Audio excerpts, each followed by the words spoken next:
म्हणजे तुमचं रिअलायझेशन पण फिरोद्यामुळेच आहे. आणि नुसतं म्युझिक नाही आहे. फिरोद्याची गंमत काय आहे की तुम्ही स्वतः इंडिपेंडंट म्युझिक करत नसून तुम्ही कशा तरी करता म्युझिक करता. हो.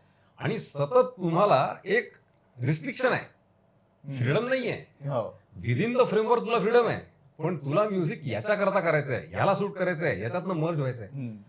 ही सगळ्यात मला वाटलं फिरोदिया स्पर्धेची सगळ्यात ब्युटिफुल गोष्ट आर्टिस्टच्या दृष्टीने ही आहे की त्याची क्रिएटिव्हिटी त्याला खूप वापरता खूप येते. वापरता येते. आणि बंधन कशाचंच नाहीये.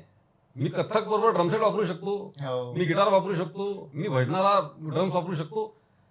जे म्हणून तुला त्या नाटकाकरता सूट वाटतं हा. आणि जे तुला असं वाटतं की ज्याने नाटक वर जाईल, हम्म.